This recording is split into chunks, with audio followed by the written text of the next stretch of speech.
Yo, yo, yo, what's going on out there, fight world? This your boy Money back with another one, fam. And this one here is on two big dogs in this fight game. We have Terence Crawford, the undefeated three-division world champion. He's the only man right now in this era to go undisputed twice in the four-belt era. He's considered number one pound for pound to a lot of people. Then we have Jaron Ennis, the up-and-coming hottest, young and welterweight in the game, as we could say, right? Boots was looking for his opportunity to fight for a world title against the Terence Crawford or Earl the True Spence Jr. But now, ladies and gentlemen, boys and girls all over the world, Jaron Ennis is now officially the IBF welterweight world champion. Congratulations to Jaron Ennis. Like I say, he is now the official IBF welterweight world champion. So shouts out to Boots, shouts out to Philly. Y'all got y'all another world champion in the building, man. But listen, Boots wanted his opportunity to fight a Terence Crawford or Earl Spence. He wanted to win that belt. He wanted to show people that he can hang with the big dogs and that he is the hottest thing at the welterweight division right now. He got that young, hungry lion blood, and Boots is out to make a statement. You understand? So Boots want to let Terence Crawford know, look here, man, you should have gave me an opportunity. You should have gave me an opportunity. You let that title go because you knew I was right there in your lane, homie. I was right there in your lane, and I was on your ass. You feel me? I was in your lane, and I was on your ass. But nonetheless, right, you ducked me, son. You did. Now, Terence Crawford, like I just told everybody, went undisputed twice in the four-belt era. At 140, he beat Julius and Dongo to become undisputed. And then at 147, where he got the best recognition of his career, defeated Earl the True Spence Jr. Earl was the unified welterweight world champ, and it made Terence Crawford a two-time undisputed world champ. And now he has a rematch clause with Earl Spence that they have to fight at 154. You know what I mean? Now, this could be showing that the fight at 154 is going down. You know what I'm saying? Because he let the IBF scrap go, meaning he ain't undisputed at 147 no more. So it look like he might be moving on himself to 154 to get Earl Spence, his rematch, after everybody was saying that Terence Crawford talking about he won't fight Earl Spence unless it's at 147 and things of that nature. We all know that he been trying to chase Canelo Alvarez to get another fight, and we just know that's not possible. It's just not possible. Canelo ain't looking at Terence Crawford no shape, form, or fashion. You feel me? So Bud either had to see Jaron Ennis, right, the mandatory, or Earl Spence at 154. So it's looking like he didn't want no parts of Jaron Ennis, right? He like, fuck that. That kid young, hungry, fast, explosive, right? I'm going to go ahead and take on Earl Spence. But now with Jaron Ennis, he can start his reign as a world champion. You feel me? He can start his reign as a world champion at the welterweight division, and now he can try to collect the other titles. You feel me? He can try to collect the other titles because Bud gonna have to let them go as well. You know what I mean? Unless you're gonna have to still see Boots if you want to unify. You feel me? Unless you want to unify. Like I said, Jaron Ennis wanted to make his name, bro. He wanted to fight with Terence Crawford. He wanted to fight with Earl Spence. He been chasing these dudes for a while. And I'm living witness. I've been seeing Jaron Ennis calling out Earl Spence and Terence Crawford for a while now. Even when he was making his bones, you know what I'm saying? So he believed in himself. He believed in his skills. He believed that he's the baddest motherfucker at the welterweight division. He believed he's the baddest motherfucker in boxing. You know what I'm saying? And now he ain't gonna get his opportunity against those dudes, but it's still good names out there for him to make his names off of. You know what I mean? Still good names out there for him to make his name off of. Now, when it comes to Terence Crawford, like I say, script of the IBF. Script of the IBF. Right? Now, we all know how the IBF move, man. The IBF is probably the only sanctioning body that don't pussyfoot around things, right? If they feel like they're not gonna make no bread off the next fight, if they feel like you holding on to their title, they don't care what your name is, bro. They go script your ass. Yeah, they that strict. They're going to script you, bro, because they're going to force you to fight your mandatory, or you're going to give up that title. So I don't know if it came down to the point to where Terence Crawford let them know that, listen, I'm not coming back to 47. This is it.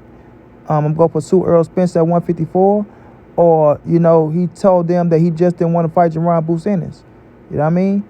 I don't want to fight Boots. Period. Right? I want to hold on to the title, but I don't want to fight Boots. I want to wait to see what I can do with everything else, and then make my decision. And the IBF probably was like, nah, it don't work like that. You got to face our number one in line. If you can't face the number one in line, we going to take this title up off your ass. You dig? So now we just got to wait to see what Terence Crawford had to say. I see his team coming out already talking about he threw the belt in the trash can and shit like that. Don't make statements like that, man. Don't come and say he threw the belt in the trash can like he just gave it away because, he didn't want it or whatever the situation is, He already paid the sanctioning fee on the motherfucker got to beat Errol Spence, right? So now you're going to have to abide by the rules of the IBF. And we all know, like I said, who was in line. Jaron Boots Ennis. You dig? We already know who was in line. Jaron Boots Ennis. So that just tells you, did you want to fight Boots? Right? Because we see that you're chasing after Canelo Alvarez. We all see that. We all know that that's not possible. We all know that that's not possible. So to the ones out there that keep talking about, or Bud trying to get the Canelo Alvarez fight, or Bud chasing Canelo, or he doubling down on Canelo, man, stop that bullshit. To the fans, to the people out there, listen to me and listen to me well. Canelo Alvarez is not facing Terence Crawford. It's just not happening. It's not happening. Canelo is not looking at Bud in no shape, form, or fashion, bro. If he's looking at anybody, it's going to be David Benavidez, right? Someone that caliber that people been wanting to see him fight. You understand? He's not going to take on no Terence Crawford who coming from 147, who go out to jump up, 3 weight classes to face Canelo? And if Canelo go out there and beat the shit out of him, he's not going to get any just do or no credit for it, like Canelo said. I'm not going to get no just do or no credit for whooping on no Terence Crawford. Y'all know that. Y'all going to say that's what I'm supposed to do. He just beat Jamel Charlo, 154-pounder, undisputed champion at 154. And he didn't get no just do. No credit, no just do. So if he go whoop Terence Crawford, is he going to get any credit, any just do? Like, let's be realistic. So Terence Crawford need to forget about that fight. Focus on Errol Spence. That's going to be your next fight. You feel me? Or send if you're going to stay at 147 or move to 154. Right? Because last time I checked, he said that he was going to 154 like Errol Spence. He can't make the weight no more at 147. I think those are his words in his team. Right? They outgrown the weight. They moving to 154 as well like Errol Spence. And that they supposed to vacate all the titles. But they still holding on to the titles. Then you got rumors saying he won't face Errol Spence unless it's at 147. So we just don't know what's going on with Team Crawford right now, man. They riding a high horse, very, very high. Right? They beat Errol Spence. Now they feel like they better than Muhammad Ali. They better than Floyd Money Mayweather. Right? Their confidence is through the roof. Things of that nature.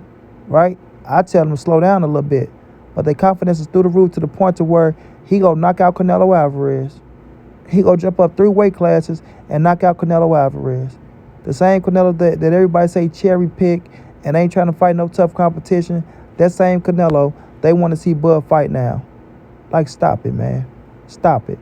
At the end of the day, man, look, Jaron Boots Ennis was going to be the next man in line for Terence Crawford. That fight would have had to be next because, like I say, the IBF make you stand on your shit. They make you stand on it. Period. You feel me? So when I'm looking at the situation, fam, shouts out the Boots. Shouts out the Boots. Because he didn't weather away. He didn't cry. He didn't scream. You know what I'm saying? However things was going. And he just got blessed to become the IBF welterweight world champ. And he wanted all the smoke. You feel me? He wanted all the smoke. So we'll just see how these things play out for him in the future. Let's see if these fighters be lined up to face Boots in the future. Let's see what Terence Crawford do now that he got script. Let's see, like I say, what his words going to be. Not his team's, but his words. Let's see if he think about coming back to 47 and taking on Jaron Boots Ennis, who's right there, who's ready and willing to take on anybody. See if he'll take on Jaron Boots Ennis, or if he'll go to 54, vacate the rest of the titles, get a situation done with Errol Spence, and then campaign up there and try to become a 4-division world champion. You understand what I'm saying? He got his hands full either way it go. He got his hands full. But Jaron Boots Ennis wanted that smoke. I know Jaron Boots Ennis probably feeling like, you ducked me, son. You ducked me. You feel me? But at the end of the day, he can call himself a world champion, and he can start moving accordingly now. Good luck to Terence Crawford in your future. And most definitely, shouts out to Jaron Boots Ennis. Salute to him again on becoming the IBF world champ. Let's see how these things play out in the future. And your boy Money on to the next.